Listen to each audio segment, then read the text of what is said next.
नमस्कार, PTC news देख रहे सभी दर्शकों का स्वागत। मैं हूं आपके साथ अतुल वर्मा, लेकर हाजिर हूं खास कार्यक्रम हरियाणा की बात। खबरों की शुरुआत करते हैं। हरियाणा के मुख्यमंत्री मनोहर लाल ने भिवानी की चौधरी बंसीलाल यूनिवर्सिटी में 2 दिवसीय साइंस कॉन्क्लेव का शुभारंभ किया है। इस मौके पर मुख्यमंत्री ने विज्ञान रत्न पुरस्कार राशि 2 लाख रुपए से बढ़ाकर 4 लाख रुपए करने की घोषणा की। साथ ही युवाओं से वैज्ञानिक शोध के साथ आगे बढ़ने की अपील भी की।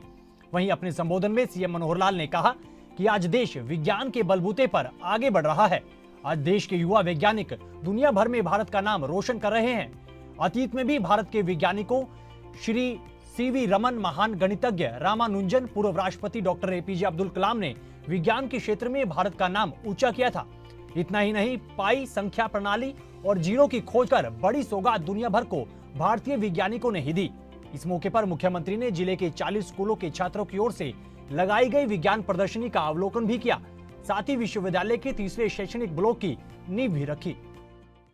मैं सबसे पहले तो इस बात की सराहना करता हूं चौधरी बंसीलाल यूनिवर्सिटी की कि इन्होंने इस प्रकार का एक साइंस कॉन्क्लेव और जिसका शीर्षक रहा है कि राष्ट्र निर्माण में विज्ञान का योगदान, तो ये बहुत महत्वपूर्ण है। और ख़ास करके विद्यार्थियों के लिए, जो विद्यार्थी अभी उभरते हुए वैज्ञानिक आगे बन सकते हैं, उनको उस प्रकार की रुचि पैदा हो, उनको ज्ञानवर्धन हो।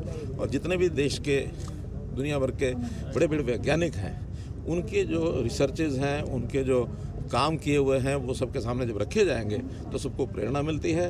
और विज्ञान के बिना आज एक भी कदम आगे बढ़ना संभव नहीं है। सब चीज़ें विज्ञान के ऊपर ही आधारित होकर के आगे बढ़ रही हैं। तथ्य होते हैं, लेकिन उन तथ्यों को विज्ञान से सिद्ध कर दिया जाए तो उसके परिणाम अच्छे निकलते हैं।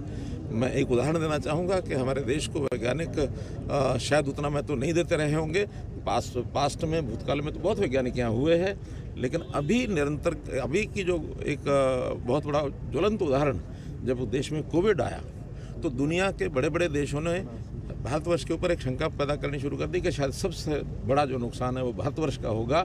लेकिन देश के प्रधानमंत्री ने अपने वैज्ञानिकों को बुला करके ये कहा कि एक अच्छी वैक्सीन हम तैयार करें ताकि हम अपने आप को भी बचा सकें, दुनिया के लोगों को भी बचा सकें। 2 वैक्सीन हमने तैयार की और 200 करोड़ वैक्सीन वायल्स बना करके न केवल अपने देश में उसको सब लोगों को लगाया गया, बल्कि दुनिया के और देश जो इसको नहीं लगवा सकते थे उनको भी हमने भेजा। और एक मानव जाति के कल्याण के लिए हमारा कदम आगे बढ़ा। ये हमारे वैज्ञानिकों की देन है।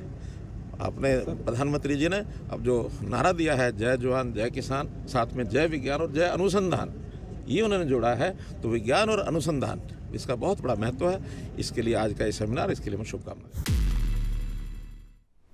और इससे पहले हरियाणा के मुख्यमंत्री मनोहर लाल ने बजट सत्र को लेकर प्री बजट मीटिंग की है। मीटिंग में हरियाणा के मुख्य सचिव संजीव कौशल समेत तमाम प्रशासनिक आला अधिकारी मौजूद रहे।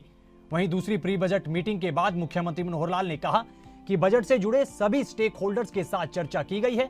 उन्होंने कहा कि प्रदेश की जनता के हित में सरकार जनहित का बजट लेकर आएगी। सीएम ने कहा कि इस बार का बजट विकास और सर्विस सेक्टर को बढ़ावा देने वाला बजट होगा। वहीं स्वास्थ्य विभाग के नए ड्रेस कोड पर मुख्यमंत्री ने कहा कि अनुशासन और सेवाओं में गुणवत्ता के लिए लगातार नए प्रयोग किए जाते रहे हैं। कई चीजों को ध्यान में रखकर ही ये फैसला लिया गया है। वहीं नई HCS भर्ती पर उन्होंने कहा कि बिना सिफारिश और बिना खर्ची पर्ची के नौकरियां दी जा रही हैं। विपक्ष का काम बेशक आरोप लगाने का रहा हो, लेकिन हमने बिना किसी पक्षपात के नौकरियां दी हैं। देखिए, इस देश में बजट को लेकर के नए नए इतिहास बन रहे हैं। हम लगातार बजट से पूर्व इतनी बैठकें कर रहे हैं, बजट को बनाने में मेहनत कर रहे हैं, सब विभाग हमारे लगे हुए हैं। और एक इतिहास ऐसा भी है कि हमारे पड़ोसी प्रदेश में बजट को पढ़ने का भी मुख्यमंत्री को अवसर नहीं मिलता और वो पिछले साल का बजट पढ़ना शुरू कर देते हैं। ये भी एक अपने आप इतिहास बना है। लेकिन मित्रों, बजट एक बहुत महत्वपूर्ण एक विषय होता है, ये अवसर होता है, दस्तावेज होता है, जिसमें प्रदेश के लोगों का ज़्यादा से ज़्यादा कैसे भला किया जाए और आने वाला वर्ष हमारे काम का किस प्रकार से जनहित में काम करने का जो एक खाका है वो तैयार किया जाए। तो इसलिए हम जितने भी स्टेक होल्डर्स हैं उनसे सबसे बात कर रहे हैं। 2 दिन पहले मैंने मेंबर पार्लियामेंट्स को भी उनसे बातचीत की, बहुत अच्छे सुझाव उन्होंने भी दिए हैं।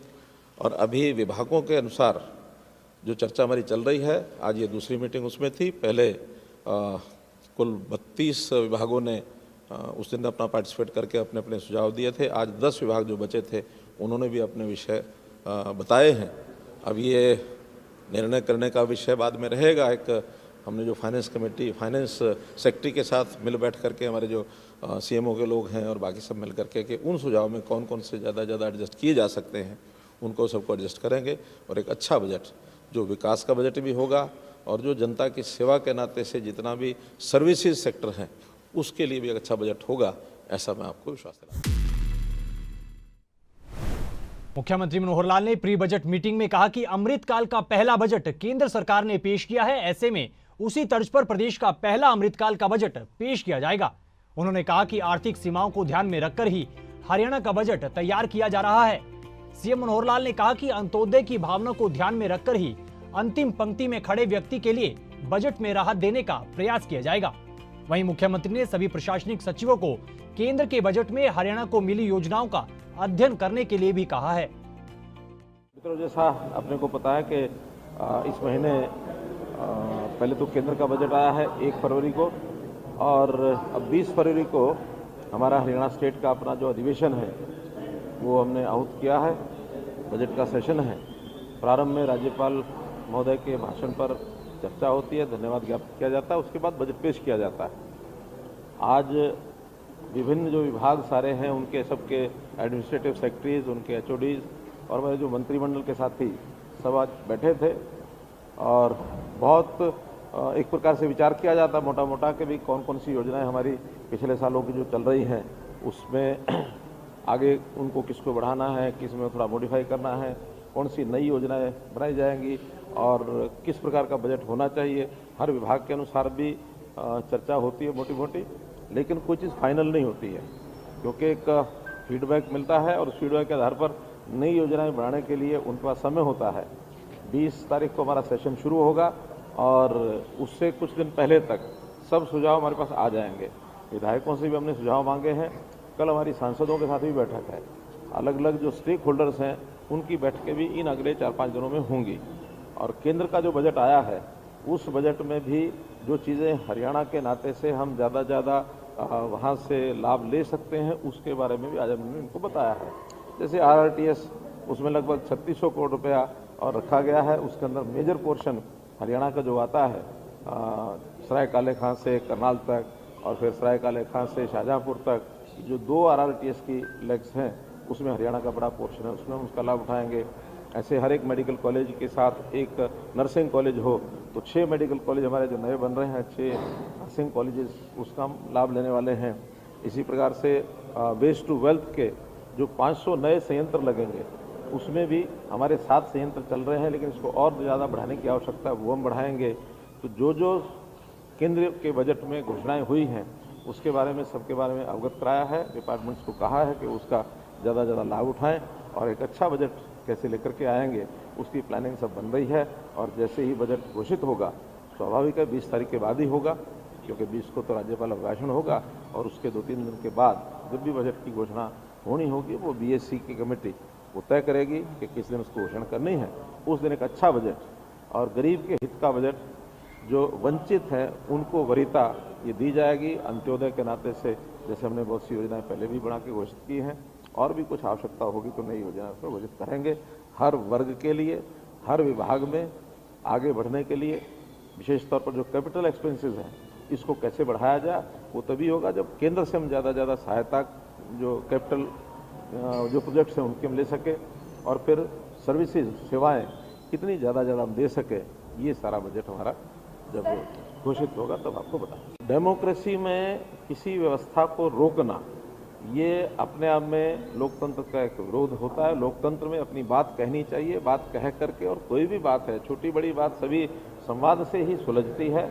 इस प्रकार का विरोध करना, चीज़ों को न चलने देना, क्योंकि अब वहाँ एक सीमाएं होती हैं हर एक की, उन सीमाओं का पालन नहीं करेंगे तो अल्टीमेटली वो देश हित में नहीं। अभी तो जैसे उनकी डिमांड्स क्या होंगी, कौन कौन से नए प्रोजेक्ट होंगे, कौन सी नई स्कीम्स होंगी, उसके ऊपर चर्चा हो रही है। कुछ दिन के बाद इसका एक खाका जब बनेगा फिर मंत्रिमंडल की हमारी जो अनौपचारिक बैठक होगी उसमें हम तय करेंगे कि कैसा आगे खाका खींचना है। फिर भी हमेशा जो वेलफेयर की गवर्नमेंट होती है